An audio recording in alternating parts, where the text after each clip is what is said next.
around the clock, sports all the time. That's never going to work. That's ridiculous. Just remember to have fun out there today. And if you lose, I'll kill you. This is Tall Can Audio.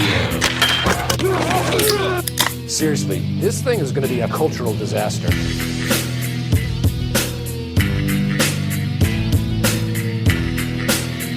Another session in the TCA Studio on another Monday. I'm not hearing a thing. Nothing. Well, they're all hearing you. Okay. Welcome. Yep. You all now know Rob's back. Could not have gone more than 4 seconds without lodging a complaint with HR. We'll pass that along, no doubt. Matt Robinson, Rob Christie in the TCA Studio here in the nation's capital. What's going on, man? Oh, there's egg all over my face. Yeah. I don't know, man. Scrambled eggs all over. Yeah. Usually we go through the elaborate, pre-launch, but I'm like, hey, man, am I supposed to be hearing something? I got nothing. Mm-hmm. Then you launched into your, and I'm like, hey, man, before we get too far into this, anyways, here we are. Yeah. Rob's back. Yeah. Well, and really, good listener, I'm here. I'm here to save you from more wrestling bullshit to start the show. You can't promise that. No, it's true. It's true I can't. You are hardly in position to promise that. Maybe. You didn't love the John Cena talk? You didn't love... it was a big story, man. I know. And to be fair, you are the reason we are now leading off with it. You have used the word wrestling first here today. Yep. But I'm here to say, don't worry, good listener. You will not be exposed to that nonsense today. Okay. Other nonsense, yes. Always plenty of nonsense. That specific nonsense, not so much. Okay. We're on social media at Tall Can Audio. Send your complaints there. As you do. And give us a follow on whatever podcast app you're hearing us on right now, if you haven't done so already. Look, we'll play catch up with Rob here in a second, but he has insisted on providing the first pint. He's brought more than one, so he is, I guess, providing the first pints. What are we doing here? Yeah, well, it's a great... I've asked myself many times. God. So I got a couple things on the go here, and you're going to have to bear with me. Can I know which one to open first?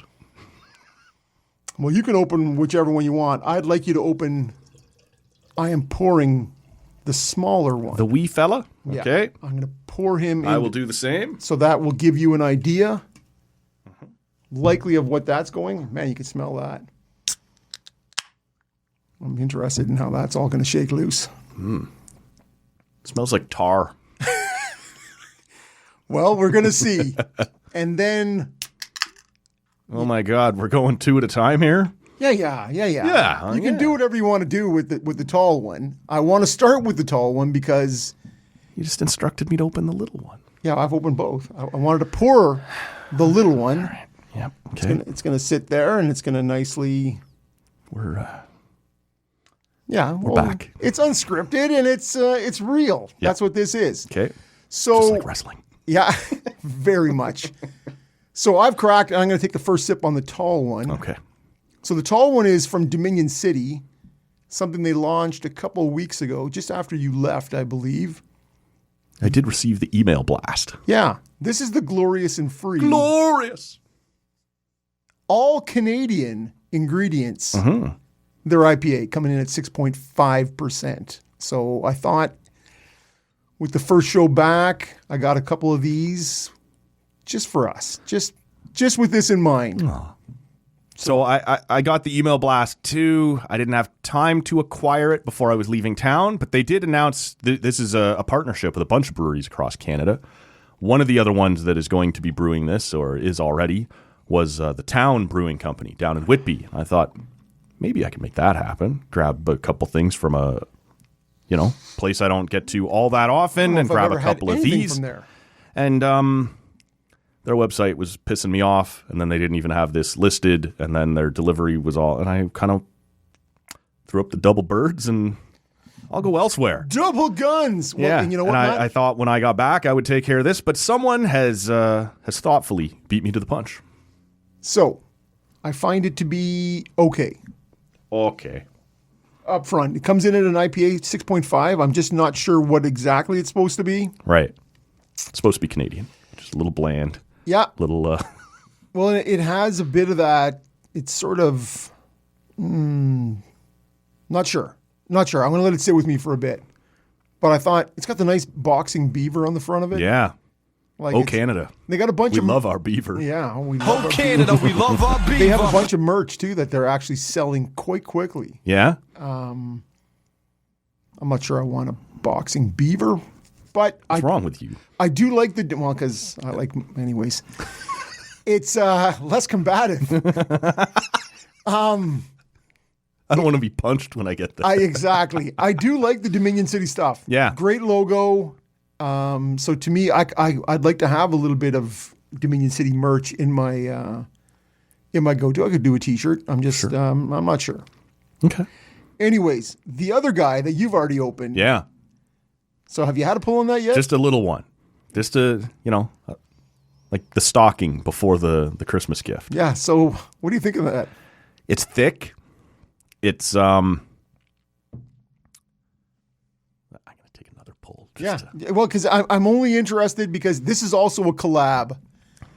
So this is, I'm sure you can get from it that it's an Imperial It's Stout. imperialistic. Yes. Strong. So this is a collaboration between Collective Arts Okay. and a English brewery called Cloudwater. So it is an Imperial Stout with Vidal ice wine Wow. coming in at 10.2%. Yeah. It was clearly going to be high there. Like it was at least a 9% with the.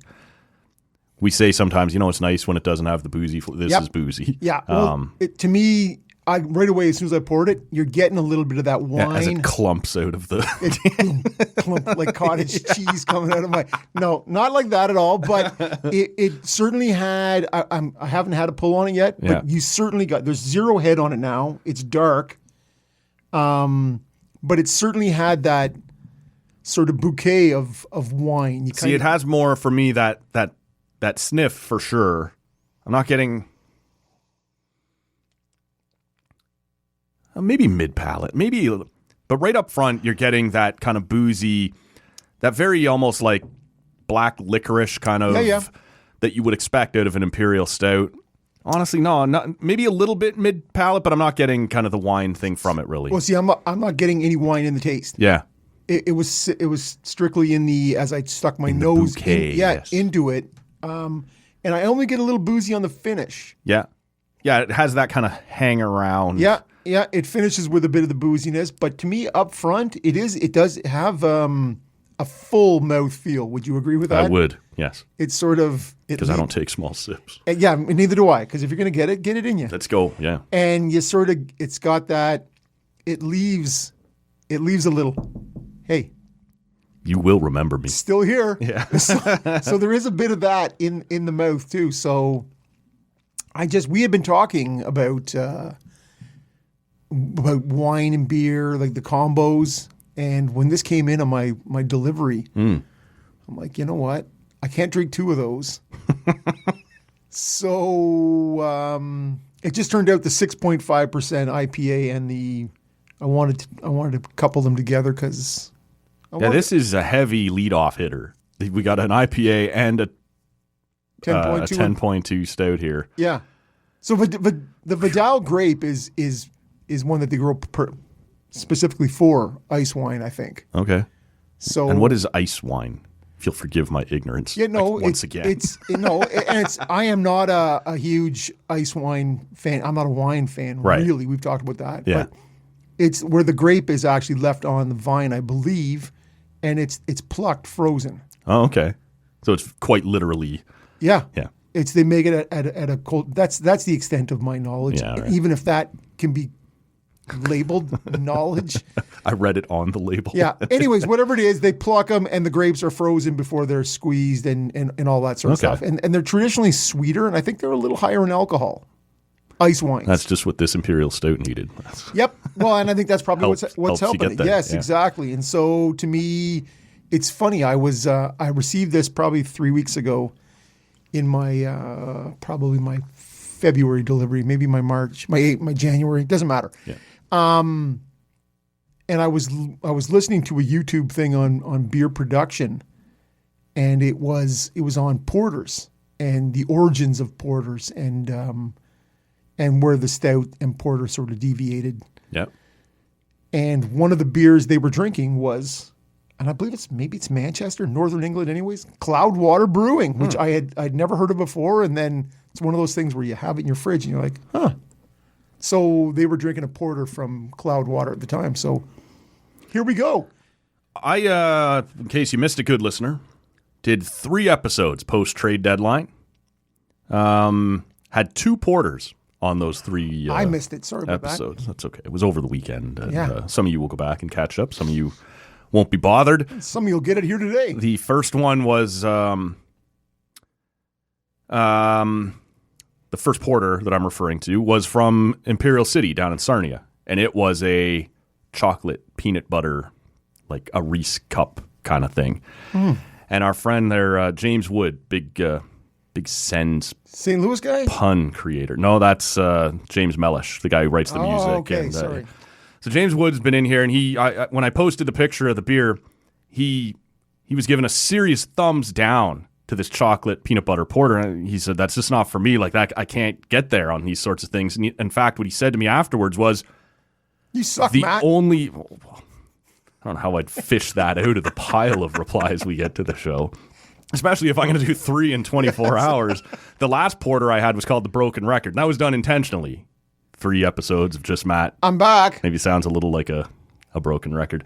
But going back to this, he said to me, the only beer he has never, or that he has ever poured out, that he just could not finish, was the peanut butter stout from Whitewater here in town, Yeah. which I absolutely fucking love. Throwdown time.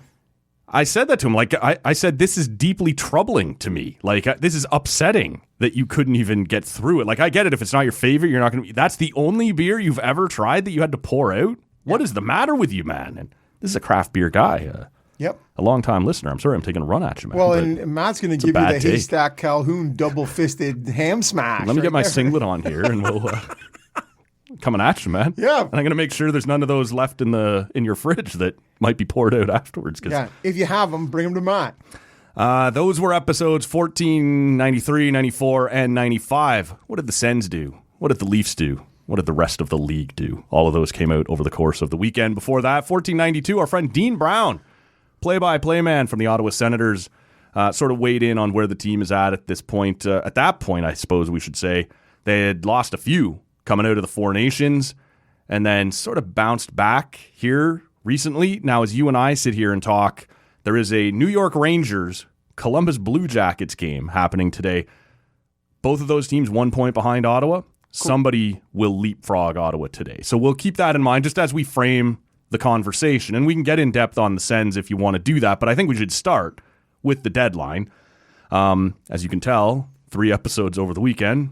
People have heard my take. Where do you want to start, man? Who caught your attention? What were your takeaways from trade deadline day? Well, first and foremost, I was blown away by the amount of activity on the Friday. Yeah? Like, with all that had happened leading up to it in the 2 weeks, sort of in between that sort of Calgary-Philly kind of thing, or even going... Therapy and Frost. Yeah, even going back to Kuzmenko, who's already gone on to another team Yeah. since then. He's no longer with us. Yeah. So, or, the Rantanen and Natchez thing, like, to me, there was so much action pre-trade deadline that you had to think that... Well, it's that meme, right, that everyone mentions James Duthie in their tweets, like, see, what's going to be left for you? And we start to see Where's that the llama, James? Right. That kind of stuff. And yet there was plenty. And my takeaway, Plenty. perhaps... There was way more than I had anticipated. And way less of the fourth line fringe winger for a 5th or 6th round pick. Like, it wasn't just quantity. There were names in everywhere. most of these deals, right? Certainly a majority. Like, there were, even if they weren't all Rantanen, they were all players. Like, they all mattered, except for whatever the hell Pittsburgh and Nashville were doing on Thursday. But that's a whole other thing. That probably doesn't need to be our starting point. No, but it is interesting when you look at what Pittsburgh did in acquiring and then flipping guys, and you're like, people are getting more for what they've flipped that you flip to them, and you're like, it's ridiculous. Anyways. Ridiculous. They held on to Ricard Raquel. I was sort of thinking you're probably never going to sell higher on that guy. Like you should have flipped him there. But they're walking. Here we are, leading off with Pittsburgh. They're walking that timeline or that tightrope of we can't piss off Sid too much. We're trying to, you keep your guys. We're going to be competitive for you, but You can piss them off because you've got them for another 2 years. yeah, I guess. But what are you going to do? they're trying to go down 2 tracks at once, right? Remain competitive, but retool a little bit. And I suppose in that regard, like Tommy Novak is a reasonable, middle six guy. I guess that's a good acquisition, but is he better or worse than Bunting? Worse. Maybe. Well, comparable. And Dubas doesn't love him as much as Bunting, although clearly he does. I guess. Yeah, true enough. So, if that's what you swapped it, I don't know if it was a huge step forward, but they're trying to go down 2 tracks. But they got more for Luke Shen than Nashville did. So I guess good on you for that. Yeah. And turn it a second and a fourth for Luke Shen. Man, prices were high on deadline day. Well, because to me, with the cap going up and going up exponentially beyond next year, Yep. it's like guys are saying, and this not being, from all reports, right, the people who do these sorts of things, 25 is not a great deep draft, right? People are more looking at the 26 draft. 26, the Gavin McKenna. Yeah, and so people are spending first-round picks. Like the number, to me, that was the other thing, was the number of teams, Leafs included, Panthers included, right? Tampa Lightning. included. Yeah. Just guys who go, I don't have Draft schmaft, I believe is the expression. all my amateur draft scouts. We traded you too. Exactly. We'll look to rehire you in 2028 because Why don't you focus on the 4th round and beyond? I really don't have a pick between now and then. Yeah, the number of teams that have gone all in, and we just went with 3 Atlantic teams. But Yeah. man, you are talking about people are no longer sort of unless Clutching you have their pearls over first round picks. if you don't have a top 10 pick, that's why you see this top 10 protected. Yeah. If you don't have a top 10 pick, it might as well be a 3rd round pick, it seems like, right? People are just It's all interchangeable from sort of 12 through Flicking 80 and 90. Yeah, and it's not quite that simple, but the difference between them, they're all lottery tickets at that point, as they've been. And it was Julien Brisebois out of Tampa who did say last week, pretty honestly, and his actions have suggested this is how he feels, for a long time. But he comes out and he goes, "Look, we got a window open right now. We're playing well. Do I want a guy that?" Or this pick that might turn into something that will help us later, might, or a guy I know will help us right now. And when framed that way, you kind of go, yeah, okay. Like, why would I? They're going to draft, 20th, 24th? Depends how far they go in the playoffs, but it's not going to be a high pick if you're Tampa, right? Like, even before they made these moves. all those teams, whether it be Tampa, Toronto, Florida, we'll stick with the 3 Atlantic teams. Yeah. Those will be, yeah. Like Fraser Minton in the Toronto thing, his ceiling, absolute ceiling, appears to be 3rd-line center. Right. Well, we just got Scott Lawton. He's going to be here for the next 2 years. Clearly, you can find those guys, At a sweet cap hit. And we can get a top 4 right-handed defenseman right now for this. That's the right move to have made, right? So, 100%. it's sort of what you might be later versus what I absolutely know this is right now. And it is interesting because for a long time, the idea of trading a first-round pick, it was such a big deal. And now people, as you've suggested, are just turfing them overboard. Well, that first-round pick was the thing that was going to be, all right, I'm going to hold on to this, but it'll be the absolute tipping point of the deal. Yeah. All right, a first, right? Whereas now it's like, I don't have a first till 2028. Yeah. You're like, okay, guess what? And if you're all in, as Colorado is, as Dallas is, as Edmonton is, as the 3 Atlantic teams you're talking about, those teams They're taking a run at it. absolute, like, cup aspirations. Yep. So you're like, I don't need that now. guess what? They'll be held to pay.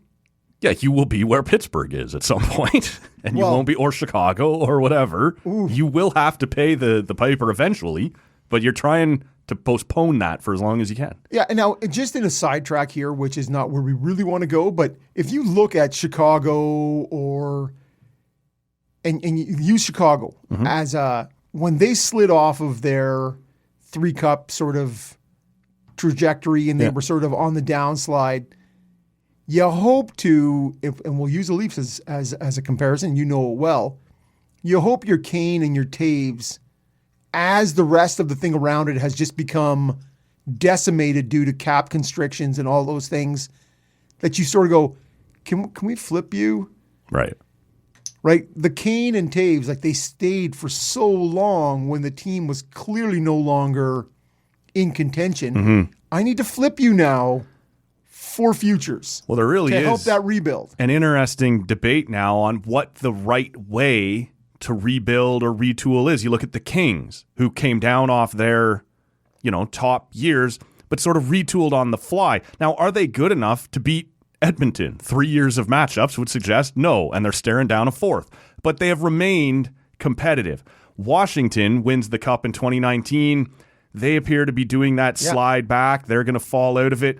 Last year, they squeak in. That looks like a fluke, but they... Minus 30 goals for and against differential. But this year, you have Strome, you have Dubois bounce back. You bring in Chychrun, who's getting it like... Logan Thompson. That is that's a people will be watching them this year. Can you retool that way? Do you hold on to your absolute franchise legends to create some continuity, to keep the room in line?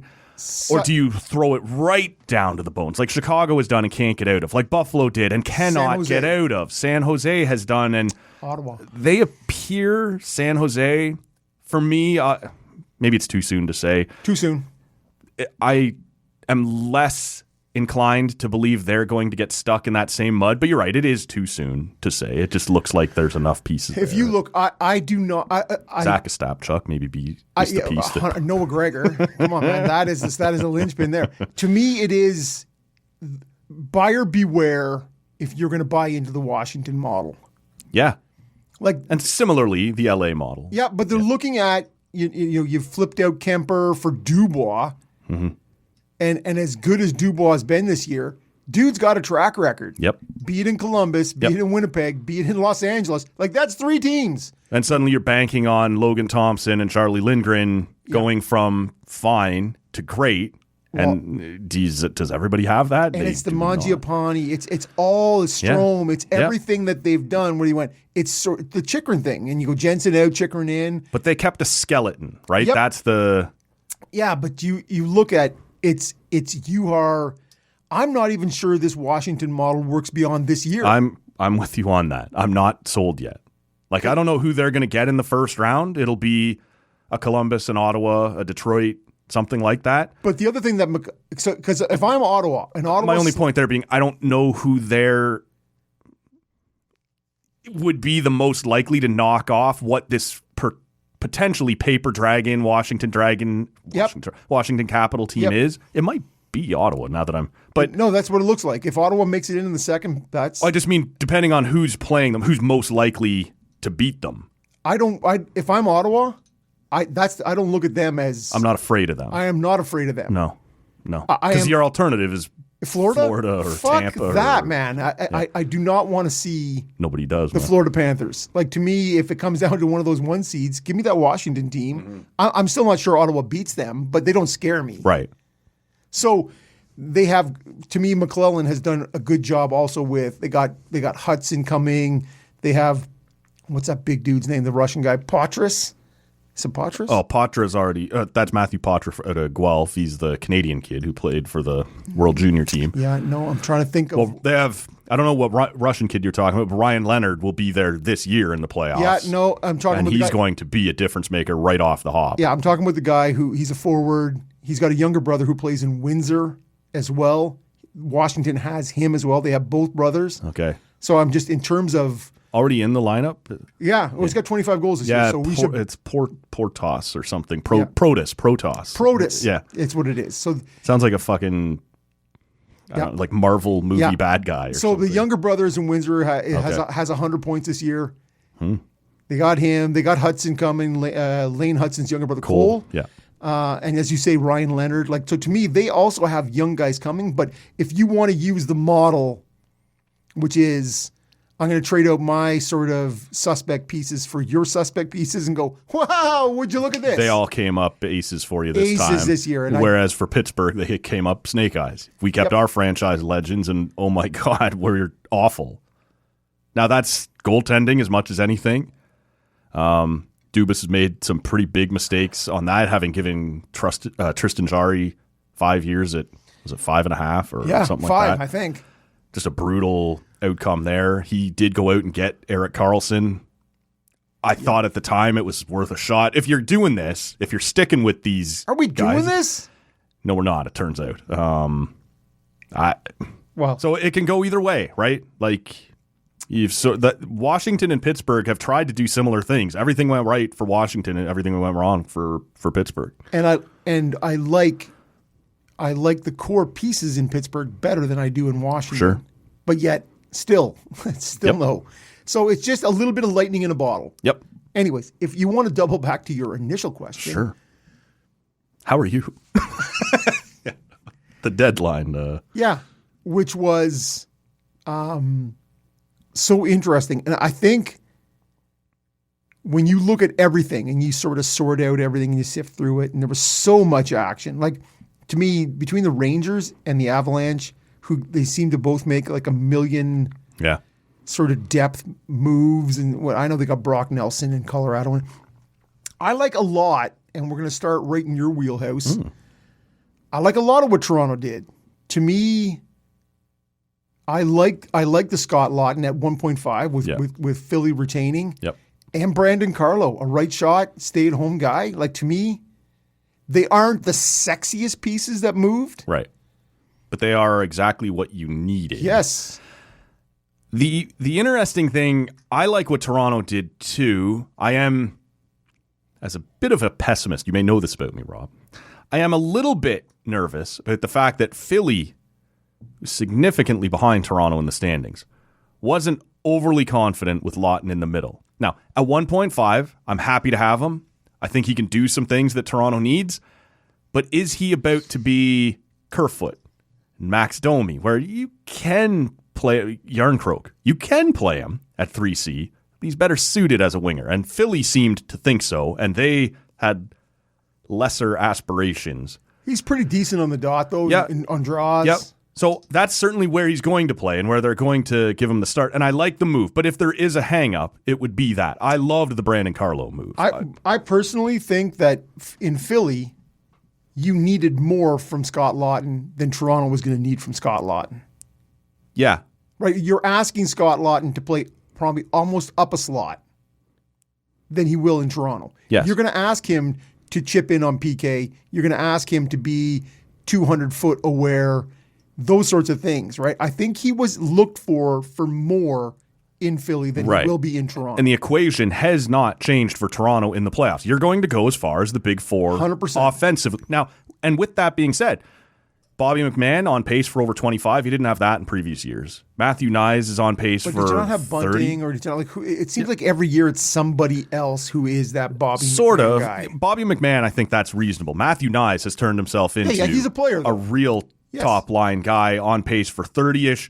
You didn't have that in previous years. So there will be additional secondary scoring that you haven't had in previous years, but the story remains the same. If this version of Matthews that you've seen for the last several months with the minor blip he showed in January or December where he scored a bunch, he's not scoring enough. Marner looks good. Willie's second in the league in goals. Tavares is on pace for another 35 and 70 kind of season. So if those guys do their thing, you don't need Laughton to score for you. He can PK for you, which certainly Max Domi couldn't. He's not going to shy away from contact. You needed more of that. I like the acquisition. I'm just trying to paint both sides of it. That if there is a concern, it's that he might not be center for you. That's to me, he is. When you hear those rumors, former Oshawa general too, that. And we'll get into maybe a little later. We'll get into the Marner Rantanen thing. Yeah.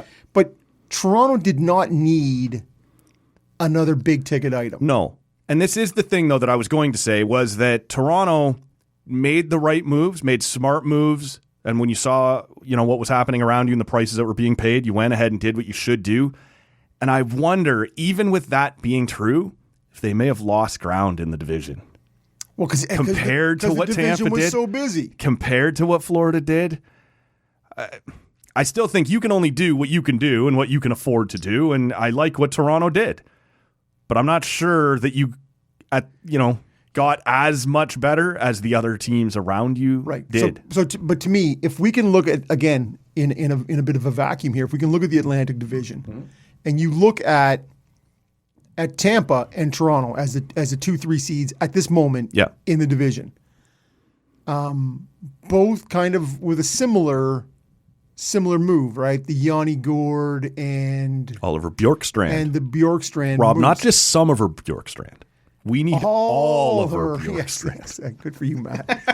But not huge top end splashy moves, but nice depth moves. Yep. And third line guys, two firsts out. I think when your team is cooking, and I'm not sure Toronto is cooking. They are not.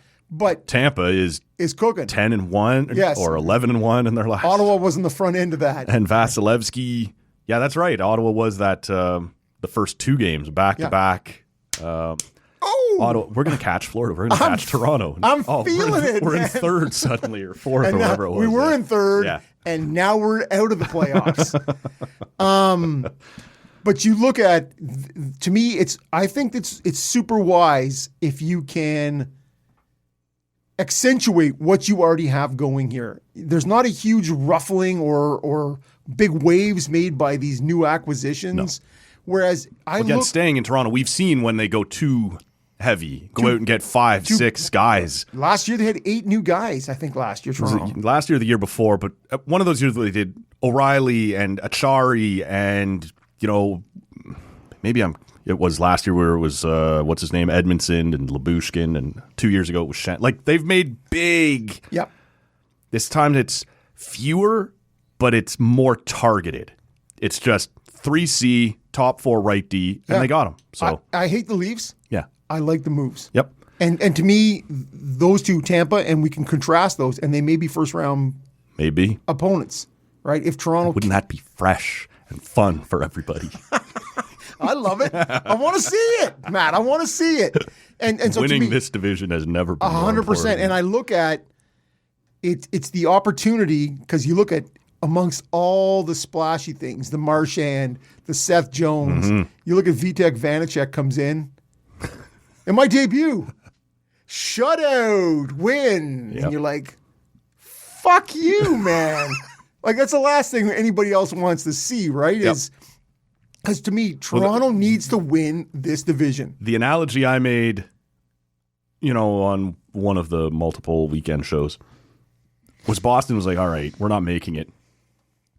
We're going to turn around and start lobbing grenades all over the division. Yeah. Like, we're going home. We're going to watch you guys all beat the shit out of each other for as long as it lasts, and we'll see you next year. Marchand, you're down there to Florida. Carlo, you're up there to Toronto. Even Charlie Coyle goes out of there. I like what Boston did, too, because I think too many teams get a little too cute about it, right? Like, we're still here. It reminds me of the year that Doug Armstrong and St. Louis traded Stastny up to Winnipeg while they were right in the race. We're not going anywhere, even if we make it in. So we're going to get what we can now.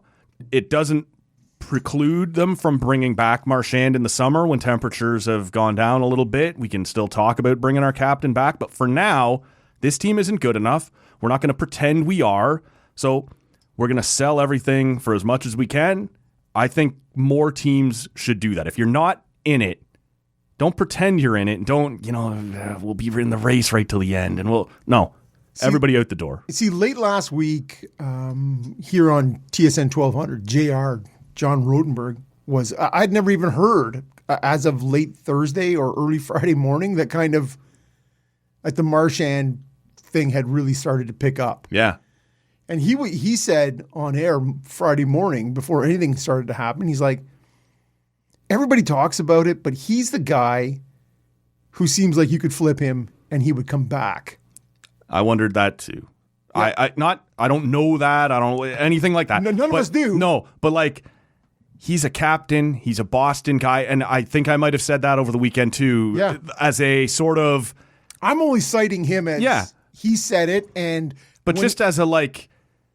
We talk about it all the time. Guys can leave and then come back, and it never happens. He does feel like I don't have to necessarily uproot my family. We couldn't figure it out before the deadline. Boston had to do something. He sort of picked the team. Yeah, a second rounder that might become a first rounder, and we'll reconvene on July 1st and we'll talk about it, right? And I'll take less because he's going to take less money at his age and whatnot.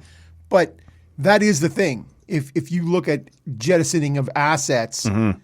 And you go, I got a chance to bring at least, that guy back because he does seem like in that Chara Bergeron vein, right? He was drafted in like 2006. Like it boggled my mind when I was like, he's been a Bruin a long time. Yeah, he was on the 2005? Leksand, Sweden, 2007. Okay, yeah. Something like that. World Junior team, yeah. That's the Carey Price one?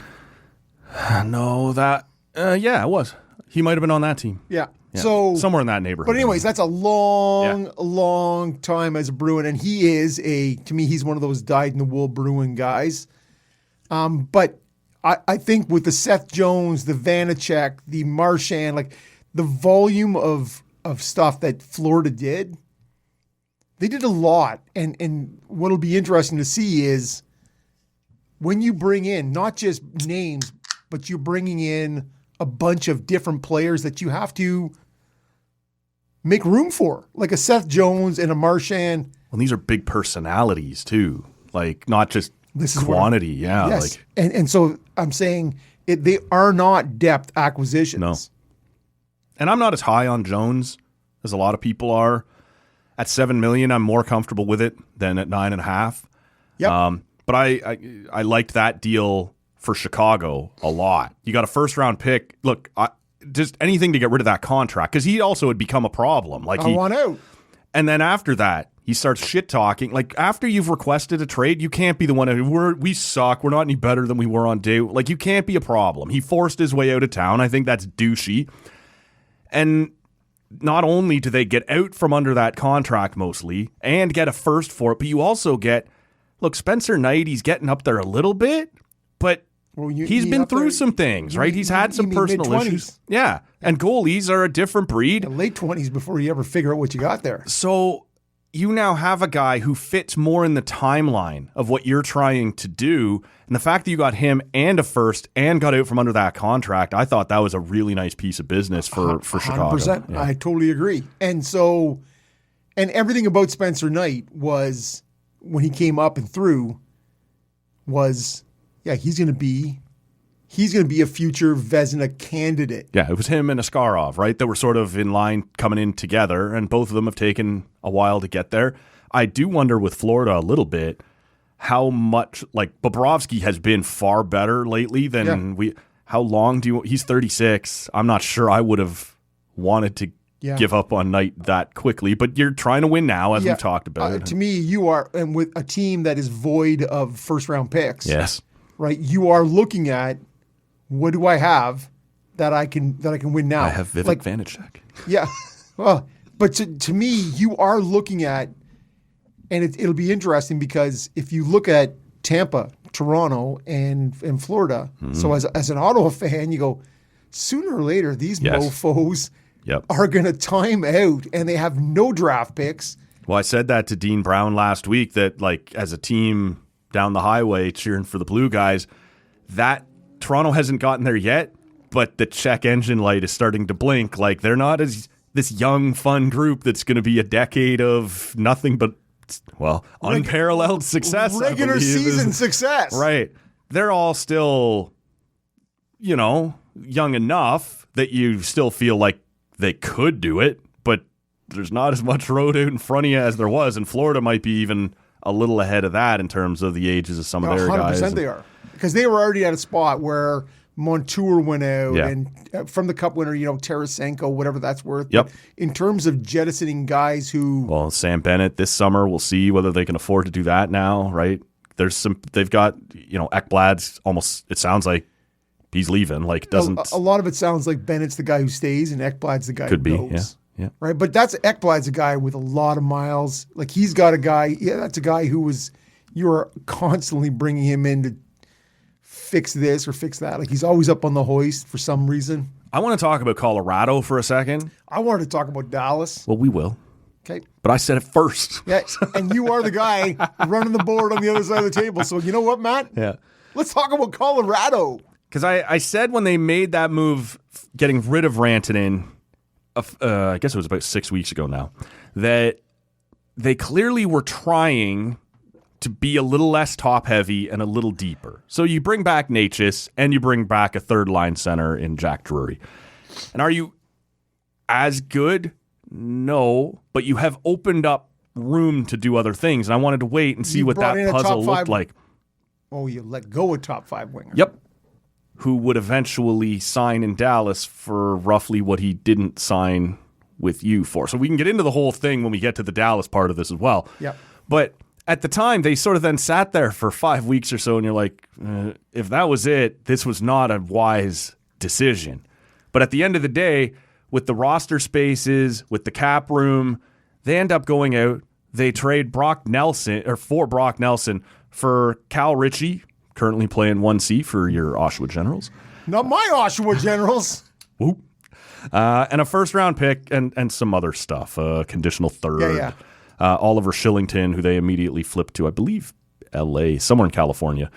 But that was an offer. You know, I had said to you, Brock Nelson was the guy I wanted the Leafs to go get. When you look at what the Islanders got, Toronto couldn't match that. That is one of the top 5 or 10 prospects in the league and a first-round pick.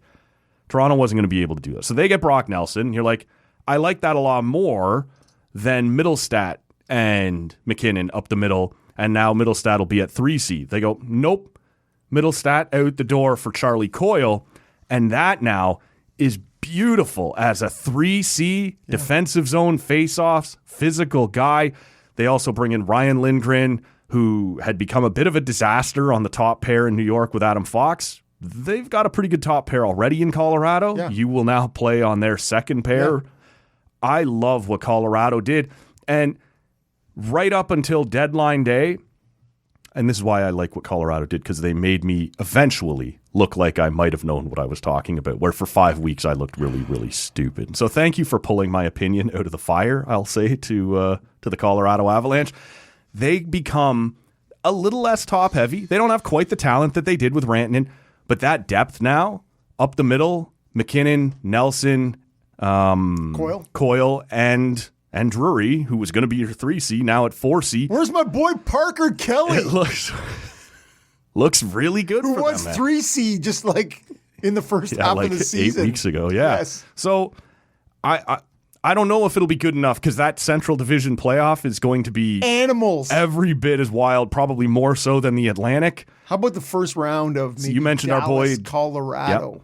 You mentioned our boy JR. His expression, someone who thought they were going home late is going home early. Yeah. That's going to happen a lot in that division. I love what Colorado did, man. I think it, in the end, now you do still wear the egg a little bit, a little egg on your face about what Rantanen eventually signs for. Yeah, but if you look at if let's just say Colorado was offering him 8 times 12. Let's just say that's the case. Mm-hmm. He's now getting 8 times 12 in Dallas. Tax-free, yep. Right. So you are looking at an extra $500,000 or $300,000 a year. Like it seems like pittance, and I'm sure in hindsight, Both of them. Mikko probably says, if he's just known what was coming. I would have just said, fuck the $300,000 a year and signed for. Yeah, I'm happy here. My friends I are love here. it It's a here. good This team is here. where I've won, and this is all those things. And so, by all accounts, it sounds like he thought they were playing chicken. When he hears they're shopping him around, he's like, yeah, get me to lower my offer. And you wake up the next morning in Raleigh and you're like, yeah. what the fuck? Well, and if I can just be just another little sidestep here, as a guy who flipped out in my box pool, flipped out Austin Matthews for Mikko Rantanen prior. So I flipped him out, and then Matthews had that hot spot in January, and and then Rantanen then got traded to Carolina, which could not have been a worse dump and chase fit for him. Yep. He just imploded stat-wise, and I'm like, so him moving to Dallas and maybe being on a line with Robertson and Hintz, I'm like, fuck yeah, it's a win for Rob. That's what this is. Ottawa Silver This is the Clement. lens, the way this Rob is come on, views man. the world through. Yes, it is. How does this affect my fantasy? Yes, it team? is, man. 100%. Maybe it's no more complicated than everybody thinks just because we're both Finns that I like Aho. I kind of think Aho's a douche. I love that Rope Hintz guy though. Yeah, so get me out there. I'll sign with that guy for 8 years. You said there was between what's on Dallas and in the system, there's like 9 or 10 Finns in the sort of Dallas Yeah, organization. wait till Heiskanen gets back in the mix there. They're loving it, man. Yeah. Loving it. Yeah. So, if you look at, sorry, that's just my thumb on the mic. Getting really Aggressive. I'm grabbing it. Here comes a take. Yeah, exactly. No, but to me, Dallas is, and if you look at, if I can sort of juxtapose these two things, Yeah.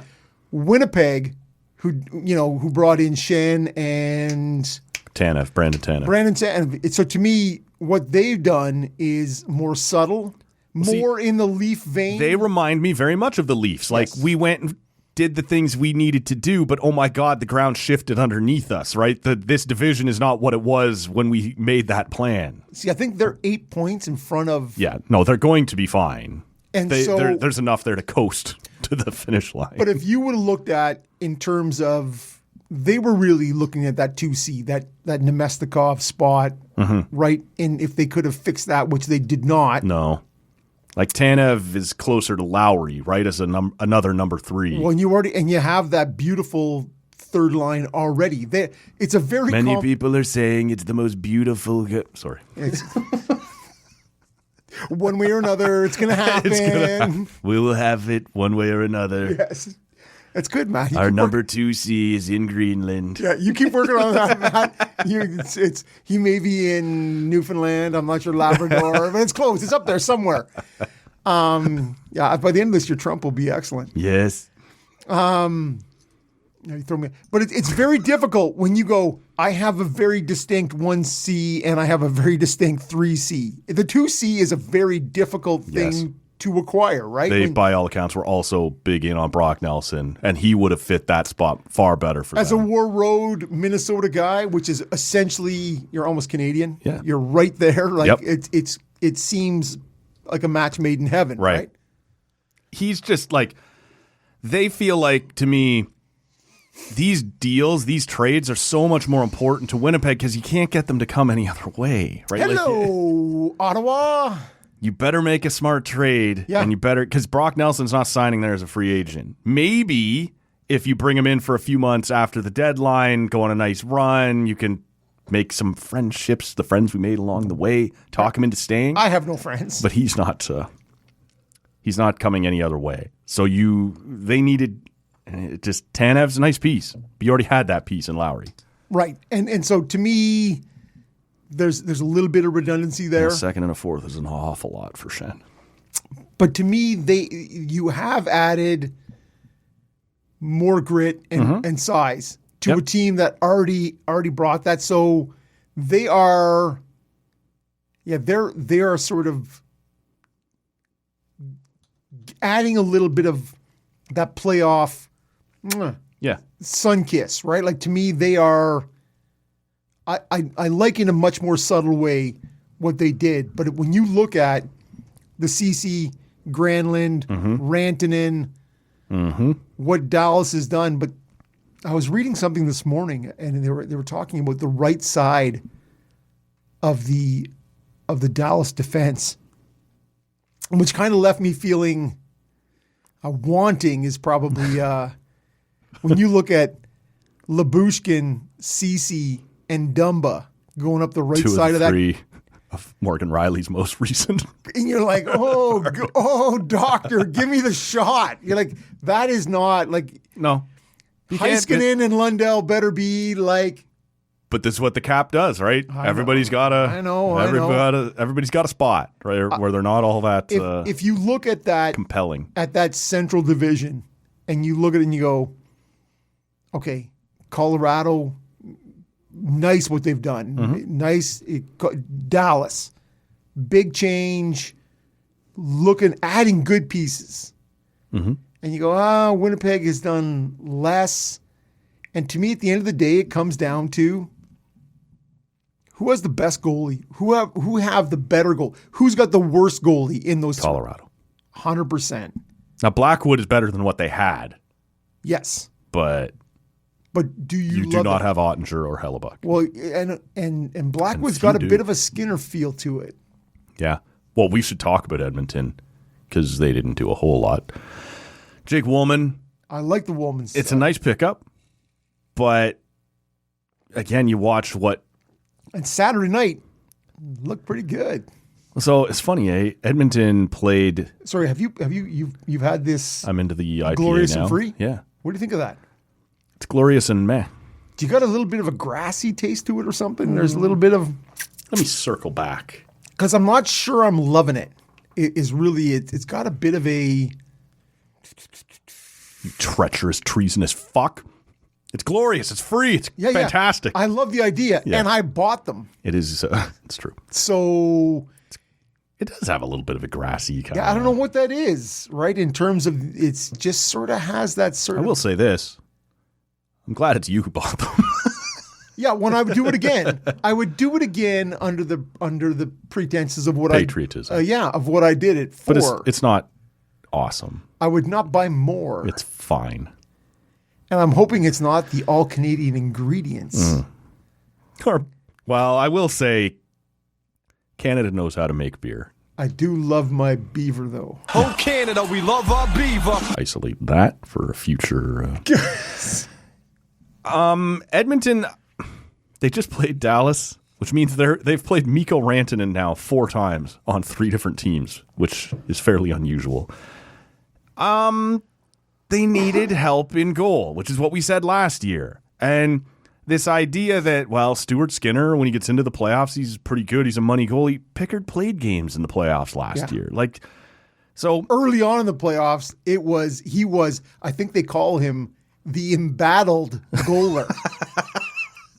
Stewie Skins. Yeah, that's not the way you want in the first or second round. No. You go, do we have a goalie or do we not? That's very embattled.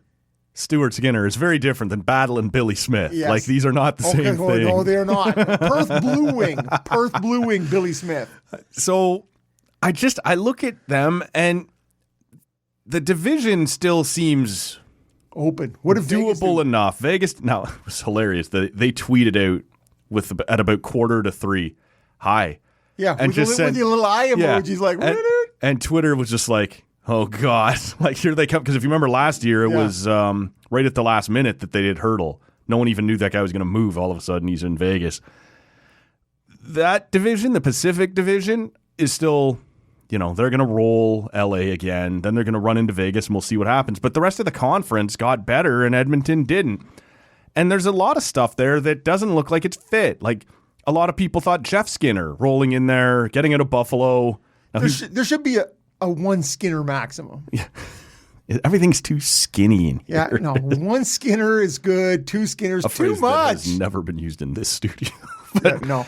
So they're just, I don't know. Not since grade 8. It feels like there's not enough there. And they let a lot of things go. Some of it through the Which is offer crazy sheets for a team that has McDavid and Draisaitl.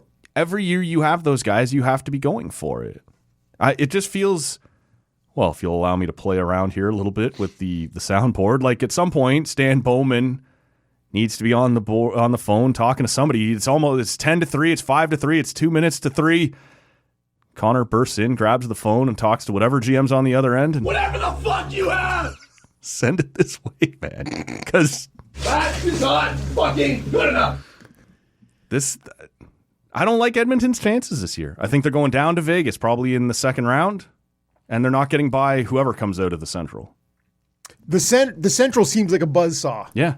Right? So they may beat the shit out of each other before they get there, but... Well, not if you finish first. No. You're going to get to play If you Minnesota. get to play Calgary or you get to play Vancouver or Minnesota. Yeah. Minnesota. Bring it on, man. That's what, if you're Winnipeg, Yeah. and you are out in front, like Winnipeg sitting at 92 points right now, Yep. I think you are looking at whipping the horses for that one seed in the West. Because if you can get, well, the three that we just mentioned, and to me, Calgary looks like Vancouver was another loser team that didn't shit or get off the pot. or do anything. Like, what are you That's what I doing? mean. Yeah, Like, well, are you in it or aren't you? We're shipping out Carson Soucy. That was the right move. We're going to keep Brock Besser, I guess. And what is Brock Besser to you? Well, he's a guy who has requested a trade, then rescinded it, then put it back on the table, and is now here with you with 3 months left on his contract. I'm suggesting he's not that committed to. I'm going to throw it on the process. table right now and see what happens. I'm not sure what that means. Throw it on the table. Get out of here. I'm going to bend my knees first. Thank you, Matt. There you go. Exactly. Yeah, exactly. Put a belt on. We're good to go. I don't know what's happening in Vancouver. Like, it just seems like there's a bunch of stuff, and Quinn Hughes is coming up in the next year or two, and you're like, He was hurt, and then he was healthy enough to play in the Four Nations, but not, and then he was back briefly, and then he's hurt again. Like, I don't know what they're doing. We should get to Ottawa, who had a pretty big day. does Ottawa still play in the NHL? Does that happen still? This Atlantic gear up, or whatever you'd want to call it. I should say, let's do the smaller of the two marquee trades first, because I thought there was some risk in the first deal they made. I think the second deal, the Zetterlund deal, is a slam dunk home run as I mash up my sports metaphors here. Fabian Zetterlund, to the point where I said in that episode 1493, talking about what the Sens did at the deadline, I don't really know what the hell the Sharks were doing this for. Zach Ostapchuk, he might yet be fine. He had a little cachet here for being a high draft pick that people expected a lot out of, but I believe he has 4 points in 50 games thus far. Now, he's still young. He might be fine. Fabian Zetterlund, quietly, is a 20-goal guy, and he was part of this little core they were building down there, this little Swedish mafia with Eklund, and, you know, he was going to fit in nicely sort of with Will Smith and Celebrini, and I think he's got 17 right now, so on pace for well over 20. I think he had 24 last year, and all you had to give up, look, I know there was some other little pieces as part of that deal, and that second-round pick that came in with... No, I think it's Ottawa's second that went out. Okay, either way, a second in, which I don't really, we can get to that. Ottawa's understand. second versus Buffalo's second. Yeah, true enough. But still, I think San Jose is the team that gave up the better piece here. 100%. I like Zetterlund a lot. I'm not sure how much time you've had to check him out and, Well, funny you get should to say know that. Fabian Zetterlund. I watched Getting him. to I know watched him you. live last Saturday, This is, a week ago, yeah, and in the house. yeah, and so It's funny, eh? He ended up playing Toronto next, overcame a 2-goal deficit, beat the Leafs in a shootout, yep. played Colorado next, and Colorado beat the absolute piss out of them. Cale Makar had 6 points, and this is why one team is viewed as a real capital A contender, and another is, well, we think we're contender. Someone has to beat the piss out of the San Jose Sharks. See, and it wasn't Toronto. and to me it was the opposite, because in that Ottawa game, San Jose was up a goal entering the third period, and Ottawa won 5-3. So in this little mix and match analogy, we are behind the Senators. Well, Love it. and worth Love it. noting, before we record next week, Ottawa and Toronto will play again. I believe that's next Saturday. Okay. Yeah. Sorry, man. Okay. Between all of that, I don't know where I went. So you may want to just lop this all right out. Sure. Well, it just in this little gross circle, it's nice to be behind the Sharks and the Senators. Well, the Sens are 2-0 against the Leafs this year. Yes. We're going to see if they can run the table next Saturday. I hope so. But if you look at, to me, and I know you wanted to avoid the Cousins-Norris thing to go in favor of the Zetterlund. Well, But I think the two are connected. they are. When you look at Zetterlund's 17 goals, the number that have come at 5-on-5, which also ties in nicely to the 80% of Cousins points that have come at 5-on-5, and the need that Ottawa, as a team that is in the first wildcard spot right now, Yeah. is 32nd in the league in 5-on-5 scoring. It was very clear what Steve Staios was trying to do here. We need to score more. And Fabian Zetterlund And we need to score more at 5-on-5. 5-on-5. And so, the point that I made then and the point that I'll make now, like the moves that you make that are the best moves don't have to be marquee moves. Obviously, everyone's going to be talking about Norris for Cousins, and for good reason. That's a huge franchise shifting on both sides of those organizations. If you go out, I think Steve Staios said to our buddy CJ, Chris Stevenson, on just before Staios went on TSN on deadline day, that they got that into the trade queue. I don't know if you know this, Rob. If you get the call in before 3 p.m., trades may trickle in after the fact, Rob. Oh, okay. This is it. This is news to us. Slapping my cheeks. Got it in with 27 seconds before 3 p.m. The Zetterlund deal is what Staios told Chris Stevenson not off the record, but not on camera, not on microphone. When they passed each other, CJ tweeted that out. So yeah, the Norris for Cousins deal is the bigger deal. But when you can trade out, maybe I'm being too hard on a stop check. You can push back on that if you want. That's a guy who might become something. And we talked about this a few minutes ago. For a guy who you already know is a 20-goal guy, get that in your lineup right now. You do that every single time. Well, you talk about Fraser Minton. We talked about him earlier, right? Yes. I think that's a stop chuck. He might become Zetterlund? A 3C. Yeah. Like he might become a 3C. Sorry. Yeah. In terms of that, I think is his ceiling, is as a big body 3C. That is the ceiling on that guy. And you've already got Stützle, Cousins, and Pinto at that point, and Ridley Gregg. So how many 3Cs do we need here? Sorry, I forgot about Pinto. Yeah. Who I love that guy. Yeah. But he's not on TV anymore. Yes. But this is it, right? So you are able to. I like the stop chuck. Okay. I liked him from his WGC days It's a J. or his JC days. Sure. And what he could bring, right, in terms of, but Ottawa hadn't seen that yet this year. And so you go, okay, we flip him and Gregor, and that's second. Yep. And you get a potential 20 to 25 goal scorer. Yep. Not a potential, an actual. That's what he is, yeah. Right at this moment. Yep. And so, and he's in that 20, he's 25. Yep. He's in RFA. He has controllable years. And so you go, all right, guess what? And he is, and I loved it, at 5'11", 220. He's got a little bob in him. Dude is a tank. Hey, like just that is. He's another one of those guys who, bit of a South Park character, right? Yes. Well, and you're going to get in there and you watch him play live, right? In the corners, along the boards. He doesn't mind going to those areas. No. Chipping the puck out. Doesn't mind shooting. Like you bring him in right away, he becomes in the top 2 in shots on goal on this team. And you have a PP2 guy.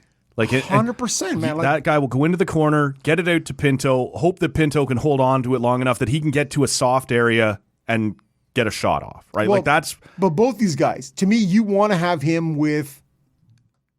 You want to put him maybe with Cousins and Batherson. Maybe. Well, you know better than I do. And I'm only looking at guys who he's going to want to shoot. Yeah.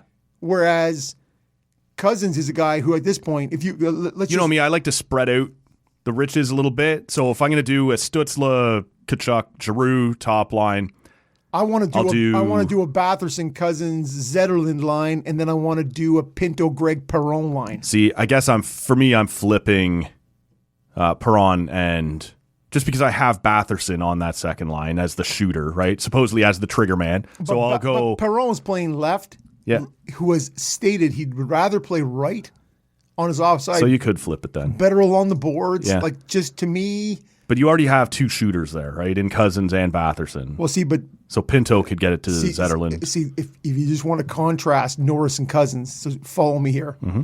So right now, people talking about the offense you're giving up in Norris to get Cousins. Yep. So one has 33 points right now, one has 31 points. Mm-hmm. So Norris has 20 goals, 13 assists.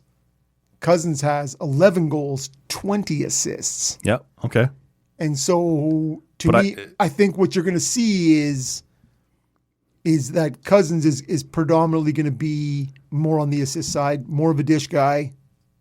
You think so? I think so. I know he scored 31 goals. I get that. He can be a shooter, and I think they're counting on him rebounding a little on the goal-scoring side of it. I think if he's a 25-goal guy in his maximum year, his as a 2C with guys who can shoot, to me, that's how I see it. I'm open to different conversations, but to me, Zetterlund is a shooter. Batherson is the guy who wants to pass. Okay. Batherson is the guy who has the great shot, but is much more prone to pass. Well, so I want to hand this to you, coming off the way I framed this when I did what the Sens did in episode 1493, and I painted this as the Sens were facing a ton of risk in this move, regardless. And that being, obviously, you keep Josh Norris, and the day after the trade deadline, his arm falls off. Or you trade him, he never gets hurt again, and this guy, Cousins, comes in and never gets close to what we saw 2 years ago that got him the big. So there is risk, no matter. Now, the opposite is also true. You could have kept Josh Norris. He never gets hurt again, and he becomes everything you wanted him to be out of a 2C. Good stick coming back, nice in the defensive zone. He can do those things. And that Dylan Cousins absolutely rebounds and becomes exactly what everyone thought he would always be, an easy top six center, 70, 80 points.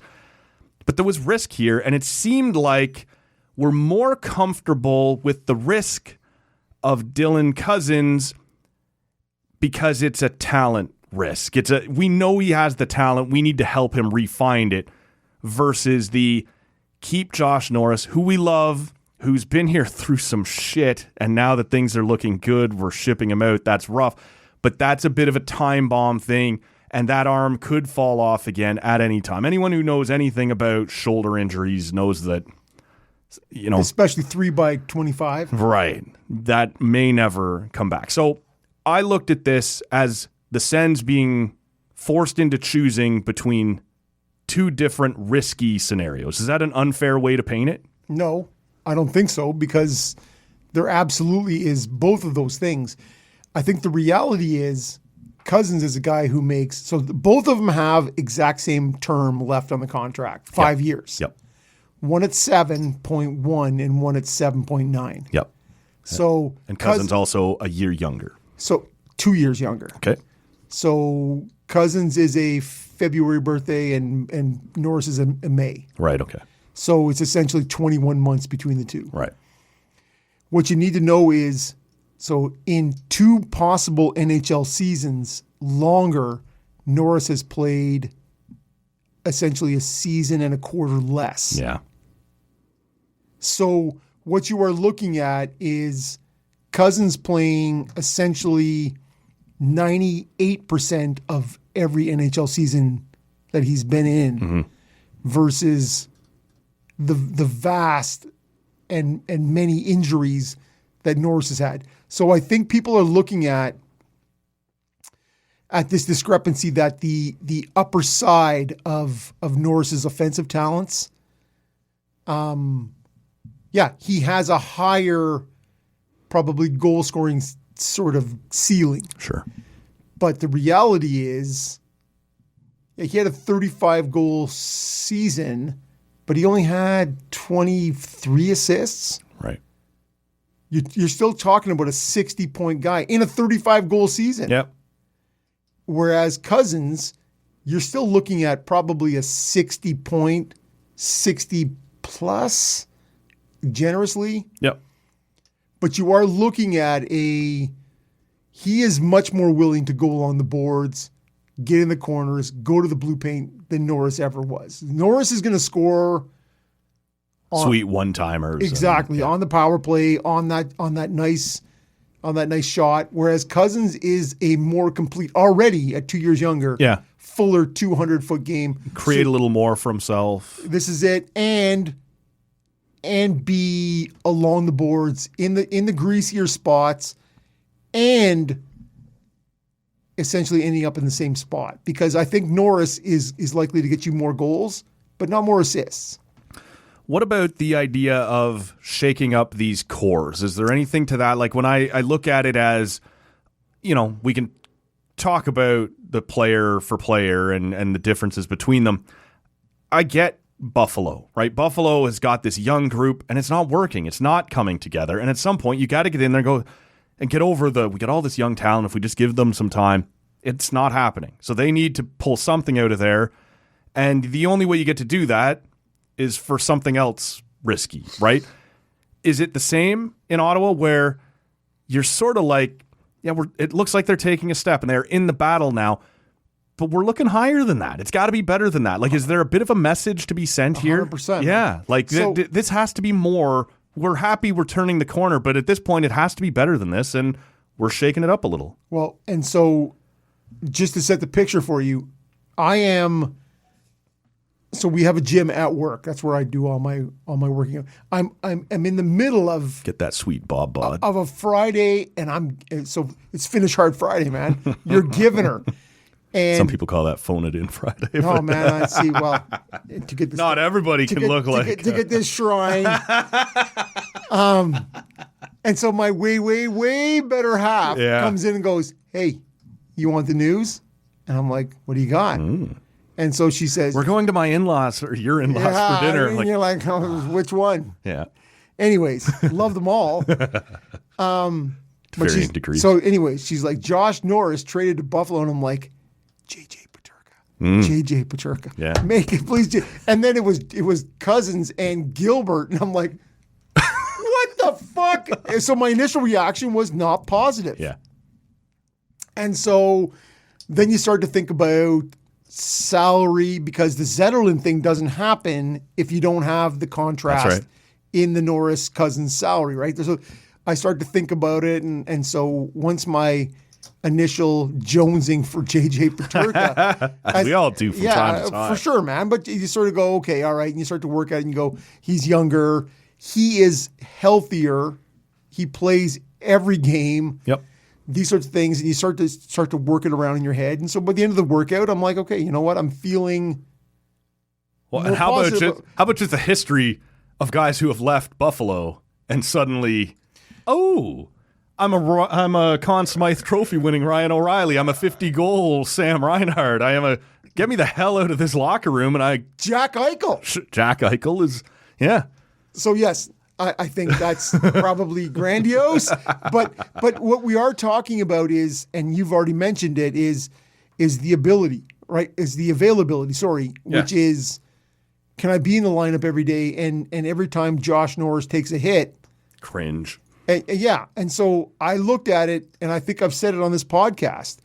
Norris and Batherson are the two guys that I sort of look at and go, do we have too much of the same, right? And whether it be sweet, talented guys versus guys who are willing to go into the corners, along the boards, into the blue paint. And Dylan Cousins may be a step back in terms of offensive upside, but I like the fuller game for him, plus the ability to play 82 games. Right. And so if you look at Buffalo going, all right, we're going to trade a guy who, honestly, from that 31-goal season, Cousins has gone down to 18 and 11 when he showed up here. But, man, he had a nice goal a nice assist on Saturday, right, of getting that puck. He's in the blue paint, and that puck squeaks over to Greg. Like, to me, he's in the right spots. He's killing penalties. He's doing all those things. So you have two organizations, let's be honest, who are looking at 65-point guys and going, we're going to sort of switch the furniture. move around what we have here. We got to show guys if you don't get going. Yeah, and depth defensemen. Yeah. Right? You got JBD going and Gilbert coming, and you go, what are those two guys, and whether they're going to play or not. So, and we got the second. Yep. And so, at the end of the day, my chief concern was, what does this do to trading a piece of the core, which I sent you Captain's buddy. I sent you the email and saying they're going to lose on Saturday. After listening to Brady and Drake Batherson, because Batherson said, he's like, every pro game I've played, whether it be in Belleville or in Ottawa, has essentially been with Josh Norris. Like we're came up on the same wave. We're together, and Christ, Brady and Josh were in the USHL before being at the US NDTP. Yep. Like, they are best friends. And Drake should just be happy it wasn't him being 100%. launched out the door. But again, he is still here, and he has that, and Brady is essentially crying. Yep. In that's my quarterback. Yeah, this is it, man. And you go, I'm like, there's in the biggest game since probably regular season game since 2017. We're fucked on Saturday, man. Like, it's a 12:30 start against the Rangers, who Shesterkin has eaten our lunch in the 2 games we played. 2 games, 1 goal allowed, and you're like, and I got guys crying in the change room the day before. Like, I don't like our chances. Sure enough. And so you wonder, though, you go, what does this mean? Because this young core, and we're talking about Shabbat, we're talking about Norris, we're talking about Batherson, we're talking about Chuck, we're talking about Stützle. Sanderson's been in the last couple of years, but who came in with DJ Smith, right? And they love DJ Smith. Yeah. And then your coach gets fired, and you're like, "Fuck this!" It's a real rattling of the cage. Yep. And then a year later, a piece of that core gets traded out, and it gets traded out not because you're underperforming, and maybe they are. That's debatable. Well, this is the question I was asking, right? Does Steos feel like we should be further along now? We should be further along on health concerns, I would say. Okay. And then, so a piece of that core is now gone as you are in a playoff spot. Yeah. And you're like, what is going to happen here? What is going to happen here? And then, like I said, I see the reaction. And then Brady comes out. He's a fucking man on fire on Saturday. They battled. And he scores the first goal, and he scores the OT. Now, the OT goal, you got to tip the cap to Stützle. That is 90% Stützle. Yeah. And Tkachuk gets the finish. And so on a TSN game, for those of you out of market, right? So the 3 stars and the first star comes over and gets to talk to Claire Hanna on the bench. And Brady, as a guy who obviously scored 2 of the 4 goals, including the OT winner, he's the player of the game. Your captain. And he comes out and he comes over to Claire, and you're wondering, right? Like, there's the booing of the anthem happening here, and as an American player, you don't know how that's being received. And I was at the San Jose game. I was taken aback by how lustily. Yeah, but they kind of cheered it on Saturday. There was no booing, or at least I could hear on the I TV. saw on Twitter a whole bunch of, and you got to be careful. Like, I don't know what percentage of the Sens fan base is on Twitter. Like, Twitter is not a representation of the real. I get it. But I did see in the day or two leading up, or I guess just the day leading up, after what had gone on for Brady and having his best friend traded, and that clip of him, shedding a tear or two as his best friend's. Maybe we take a day off booing the anthem and cheer for it for Brady. And in my head, I'm like, jeez. Well, there was no cheering. I didn't hear any cheering. There was a little cheering at the beginning and at the end, but it was silence during it. But either way. Yeah, I get it. I was at the San Jose game last Saturday. No, and there was. And I did not boo. Okay. I didn't personally. Yep. People I went to the game with maybe have booed. Sure. The guy next to me was singing it. Did you fight him? I wanted to by the end, not because of that, but he was a super douche. Like, more of a douche than I was. So it was. So for Brady, I bought you a beer while we were. No, I wanted to pull the shirt over his head and start feeding him the rights and the lefts. Yeah. Just out for a rip, bud. Yeah, just out for a rip, are you, bud? Fucking put a cigarette burn in my coat, man. Fucking guy. So when Brady, you thought, okay, what's going to happen here? Brady, he's talking about the booing, and now his best friend gets traded. Yep. And he's become the face of USA Hockey in the last month or so. Because he's been... Any minute now, could it be? Yeah, I want to go to St. Louis or Florida or wherever. Anyways, he goes up to the bench, and did you see any of this? Yes. I didn't. I watched some of the game on my trip home. 6.5, 7 hour train ride. My 3 hour train ride that turned into 7. I did get to watch a fair bit of it on the iPad on the train, and after that, I did see the interview. Yeah, but he shows up, and the fans are chanting Brady, yeah. and he's just like he could just wow. Well, he goes like he's got a little Beavis and Butthead thing, and he's like, "That's cool. Let's go!" Like he was scored. just you could just see how fired up and so it was, yeah. To me, it's we're ready to go, man. Like let's. They're in it. Let's do this. But I will be at the game on Monday night, Detroit, Ottawa.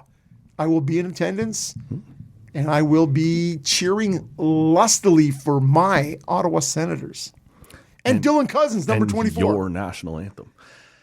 Just to come full circle on it, I do think there is some value.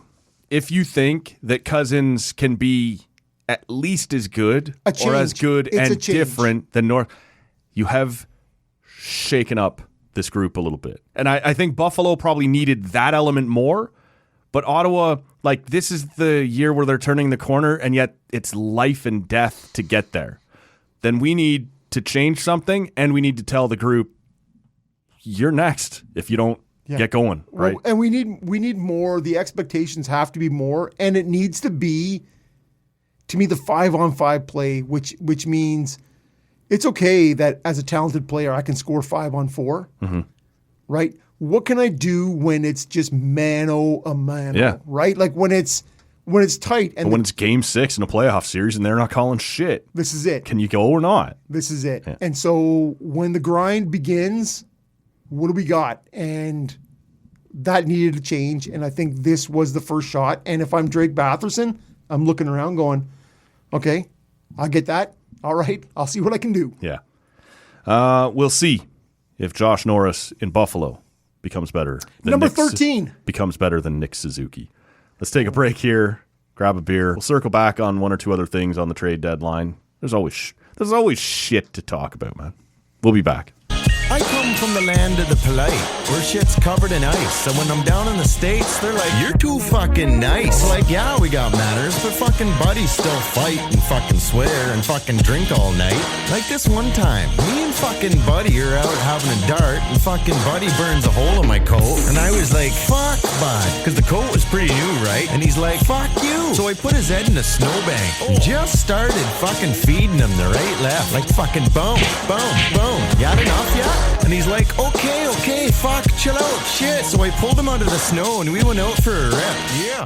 Just out for a rip, are you? Fuck yeah. Just out for a rip. Fucking right.